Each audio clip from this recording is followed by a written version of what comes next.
Un homme vêtu de noir, une personne qui vous barre la route et un sous-sol vraiment étrange, c'est le résumé de ces nouveaux 3 threads d'horreur d'aujourd'hui. Bonjour à tous et bienvenue sur la chaîne de Maku. Pour ceux qui ne me connaissent pas, sur ma chaîne je raconte des threads d'horreur, des histoires horribles, incroyables, des true crime, des mystères et tout ce qui va toucher un peu à l'horreur. Alors si ça vous intéresse et si vous voulez en voir de plus en plus, n'hésitez pas à vous abonner, à liker et à partager. Moi ça m'aide énormément et pour vous c'est gratuit. Et sur ce, on ne perd pas plus de temps, on est parti pour ces nouveaux 3 threads d'horreur. N'oubliez pas de rester bien jusqu'à la fin puisqu'il y a une petite subtilité pour ces 3 threads d'horreur. Venez avec moi, let's go.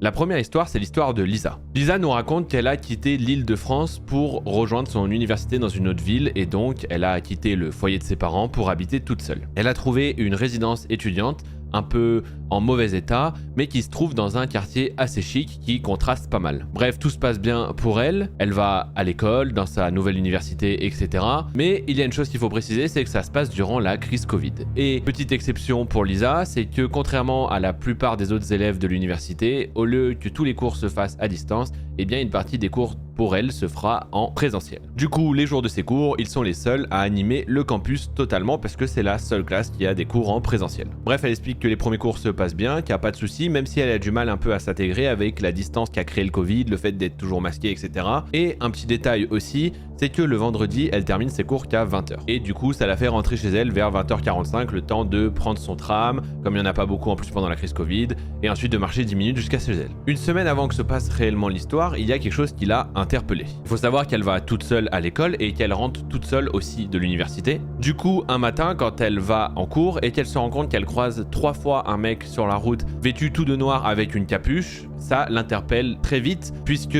ça contraste pas mal avec le quartier un peu chic dans lequel elle est. Bref, ça va pas être un mec d'ici. Et c'est bizarre qu'elle croise 3 fois la même personne. Bref, sur le coup, elle se focalise pas plus dessus et elle passe à autre chose. Arrive donc le jour J de l'histoire. Comme d'habitude, elle sort de son école, mais elle prend son tram 1 heure après. Parce qu'elle s'est fait un ami, qu'elle a beaucoup discuté avec lui, et du coup, elle prend son tram encore plus tard, c'est-à-dire 1 heure après, donc vers 21h. Une fois qu'elle rentre dans le tram, elle se rend compte que, comme d'habitude, elle est toute seule, dedans, il n'y a que elle et le chauffeur, et du coup, elle décide de s'installer sur les places à 4, vous savez, en carré là, pour se mettre à l'aise. À l'arrêt juste après, alors qu'elle tourne la tête, elle voit un homme, encore une fois tout vêtu de noir, qui est tout seul à l'arrêt de tram. Elle croise son regard et alors que les portes sont en train de se refermer, l'homme met son bras pour bloquer la porte et rentre dans le tram. Il se dirige doucement vers les 4 places et s'installe comme par hasard juste en face de Lisa. À un moment où elle lève la tête, elle croise son regard et ce qu'elle voit la terrifie. Déjà, pourquoi ce mec s'installe juste en face d'elle et il a un regard vraiment bizarre. Elle décide d'arrêter de le regarder, elle préfère regarder par la fenêtre, mais elle sent que le regard du mec est toujours sur elle. Bref, au bout de plusieurs minutes, elle se rend compte qu'il y a vraiment quelque chose qui cloche. Donc elle commence à prévoir un truc dans sa tête. Elle commence à se dire qu'il faut qu'elle sorte du tram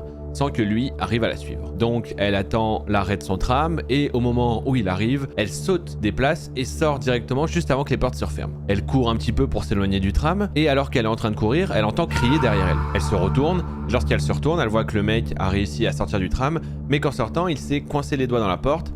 Et que du coup, c'est pour ça qu'il a crié. Bref, Lisa, elle essaie donc de marcher et elle marche vite, mais elle voit bien que le mec commence à la suivre. Elle sait à partir de là qu'elle est vraiment suivie. À chaque fois qu'elle accélère, le mec accélère lui aussi. Elle dit qu'elle peut pratiquement sentir son souffle juste derrière elle.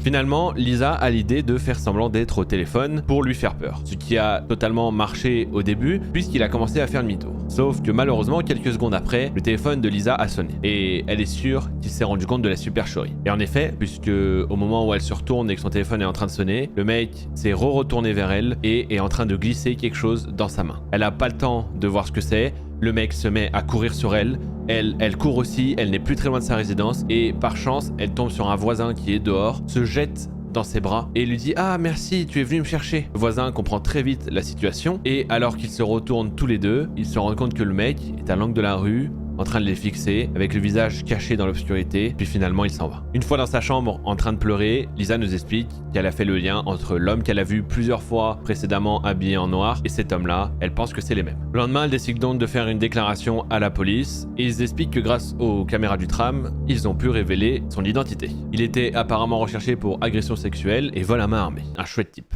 Apparemment, il prenait plaisir à agresser des filles riches, à les humilier, puis à les violer. C'est exactement pour ça qu'il rôdait dans ce quartier. Quand Lisa apprend ça, ça lui glace le sang. Ça lui a tellement fait peur qu'elle a décidé de rentrer chez ses parents et de quitter son université. Lui a apparemment été arrêté quelques semaines plus tard après avoir agressé une jeune fille dans un magasin. Encore aujourd'hui, elle garde des contacts avec son voisin qui l'a aidé et lui explique que la première chose qui l'a choqué, c'est le visage de Lisa décomposé par la peur. Il dit que son visage l'a profondément choqué. Lisa nous explique que même si aujourd'hui elle va mieux, ça lui a créé une méfiance, qu'elle reste toujours sur ses gardes, et surtout lorsqu'il s'agit de gens avec des sweats à capuche noirs. De quoi? C'est pas moi?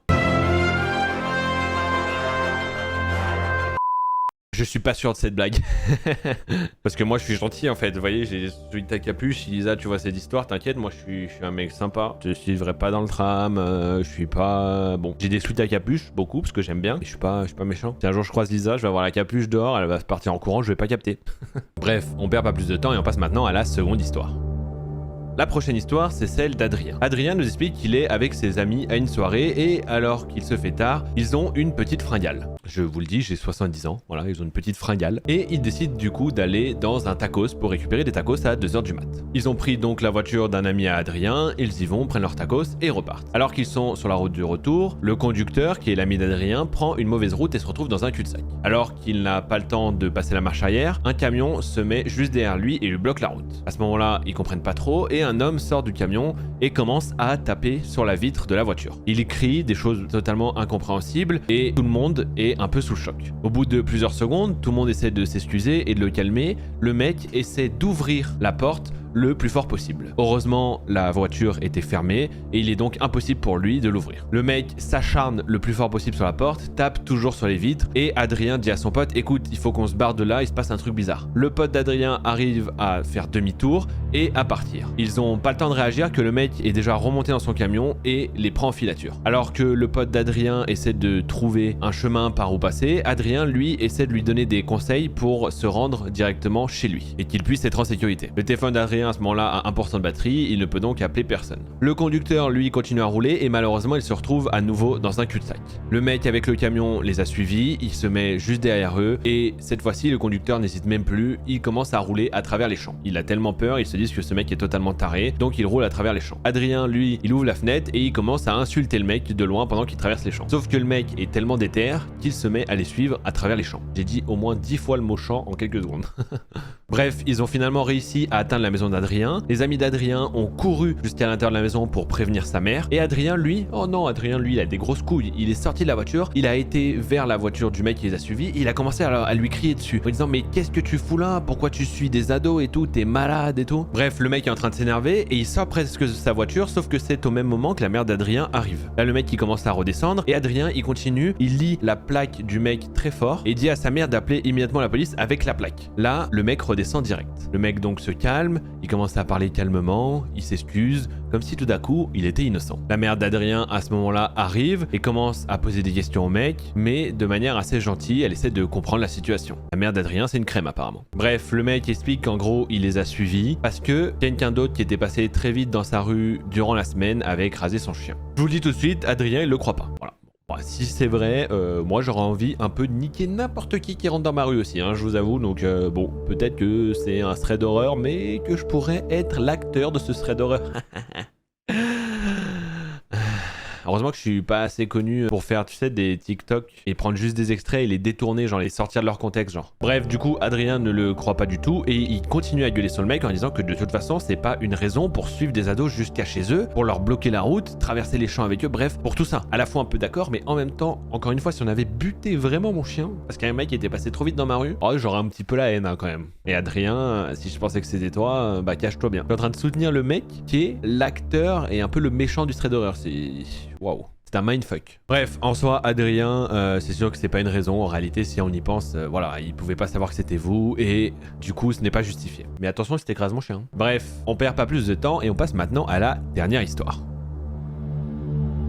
Cette dernière histoire, c'est l'histoire d'Aurélie. Aurélie nous explique qu'elle va dans une autre ville pour un entretien d'embauche. Alors comme elle va dans une autre ville et qu'elle connaît personne, elle prend un Airbnb. Lorsqu'elle arrive au Airbnb, la porte est fermée, mais le propriétaire lui a indiqué qu'il avait laissé les clés dans un petit boîtier, vous savez ça se fait souvent dans les Airbnb, et il lui a laissé le code, donc elle tape le code et elle ouvre la trappe du boîtier. Sauf que problème, c'est que il n'y a pas de clé à l'intérieur du boîtier. Aurélie est un peu au bout de sa vie, elle a fait beaucoup de routes, il pleut, alors elle frappe à la porte pour voir s'il n'y a pas quelqu'un dedans, peut-être le propriétaire vu que les clés sont censées dedans. Alors qu'elle est en train de frapper à la porte, elle voit qu'à la fenêtre juste à côté de la porte, la lumière s'allume. Elle se penche pour voir par la fenêtre et lorsqu'elle se penche, elle voit un mec qui la regarde avec un air assez choqué. Il comprend pas trop ce qui se passe, c'est un peu normal, il est assez tard dans la soirée, donc si le mec était déjà là, il doit pas trop comprendre. Le mec vient donc ouvrir à Aurélie et Aurélie lui demande qu'est-ce qu'il fait là. Lui retourne la question, il y a une incompréhension totale et elle lui explique qu'elle a loué cet endroit pour la nuit et elle lui montre sa réservation. Sauf qu'en fait, à force de parler, ils se rendent compte qu'ils ont tous les deux loué le même endroit mais sur deux sites différents. Il y a eu un petit raté. À ce moment-là, les deux ne savent pas trop quoi faire. Aurélie se dit qu'elle va aller chercher un hôtel en ville et le lendemain se faire rembourser. Sauf que le mec lui dit qu'en fait,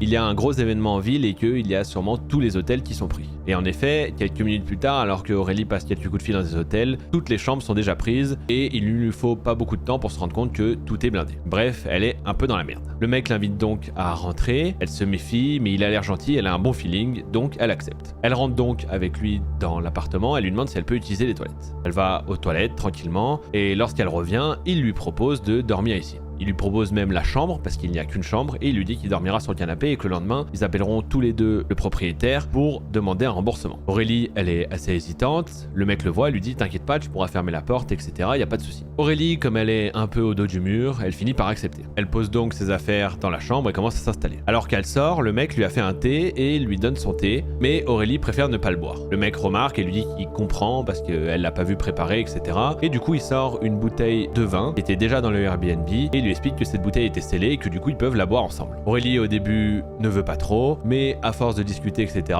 elle se laisse aller, elle se détend et ils font une bonne soirée tous les deux, à boire un peu de vin, etc., à parler de leur vie. Jusque là vous me dites, mais qu'est-ce qui se passe dans cette histoire en fait? Quel est le problème? Eh bien, attendez de voir la suite, ça arrive. Aurélie va donc se coucher, elle oublie totalement de fermer à clé puisque de toute façon maintenant elle est en confiance, etc. Et alors qu'elle dort, à un moment, elle est réveillée par le bruit de la porte qui s'ouvre, sachant qu'elle dort dos à la porte, et elle entend une sorte de chuchotement ou une sorte de souffle. Du coup, elle se réveille en sursaut, se retourne vers la porte, elle est bien entrouverte, mais il n'y a personne. Au fond, elle voit le mec qui est en train toujours de dormir sur le canapé, et du coup elle comprend pas trop. Elle se lève, va le voir, et elle entend qu'il parle dans son sommeil. Il est en plein cauchemar, mais elle décide de le réveiller pour savoir ce qui se passe, comment ça se fait que la porte de sa chambre s'est ouverte. Du coup, elle le réveille, et lui se réveille en sursaut parce qu'il était en plein cauchemar, et il lui demande qu'est-ce qu'elle fait. Et elle lui retourne encore une fois la question, mais toi, qu'est-ce que tu fais? Elle lui explique que sa porte vient de s'ouvrir, etc. Elle lui demande si c'est lui, et lui dit bah non, j'étais en train de dormir. Elle comprend pas trop, elle se dit que c'était sûrement son imagination, qu'il y a sûrement eu un courant d'air, et elle repart dans sa chambre, mais cette fois elle la ferme à clé. Elle se rendort un peu, mais au bout d'un certain temps, elle se réveille parce qu'elle entend des pas dans le couloir. Et elle entend des pas comme si quelqu'un courait juste à côté de sa chambre. Là, Aurélie, elle est totalement terrifiée et elle décide d'aller voir. Elle déverrouille doucement sa porte, l'ouvre, mais il n'y a personne dans le couloir. La seule chose qu'elle voit, c'est la porte du sous-sol qui est entrouverte. Elle s'avance pour aller voir, elle appelle le mec parce qu'il n'est plus non plus sur le canapé et elle se dirige donc vers le sous-sol.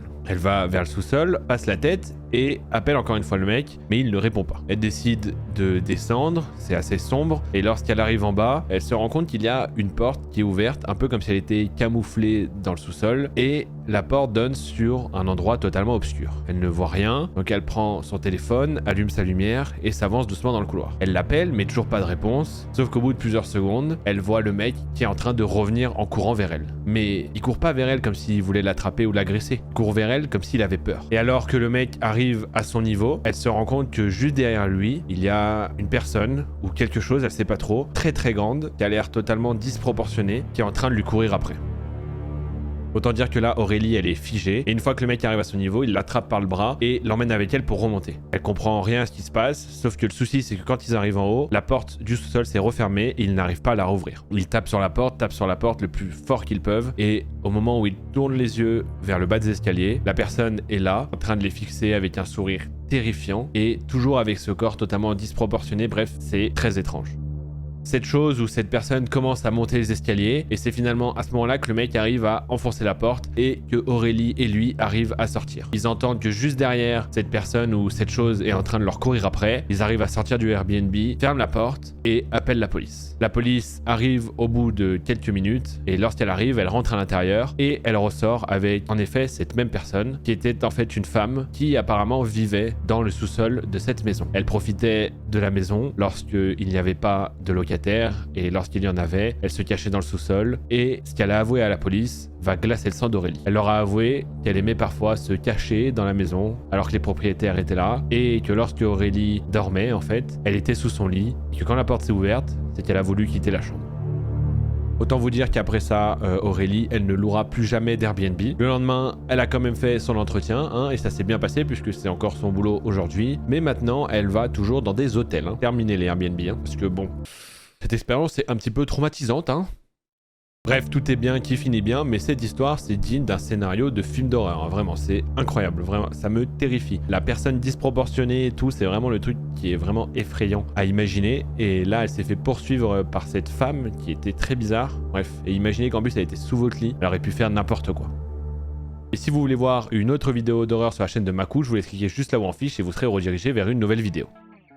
Voici donc la fin de ces 3 threads d'horreur, mais attendez, ce n'est pas fini, puisque sur ces 3 threads d'horreur, il y a un imposteur. Qu'est-ce que ça veut dire? Ça veut dire que un de ces 3 threads, c'est moi-même qui l'ai écrit. Alors j'espère que vous avez été attentifs, puisque maintenant je vous invite à aller dans l'onglet communauté de ma chaîne et de donner votre avis sur laquelle de ces histoires est la fausse. Je donnerai la réponse dans la prochaine vidéo. Bref, j'espère que ces 3 histoires vous ont plu. Si c'est le cas, n'hésitez pas à le dire dans les commentaires, évidemment à vous abonner, à partager et à liker. Moi ça m'aide énormément et pour vous c'est gratuit. Et sur ce, la famille, je vous souhaite une excellente matinée, nuit, journée, ce que vous voulez, et je vous fais un bisou.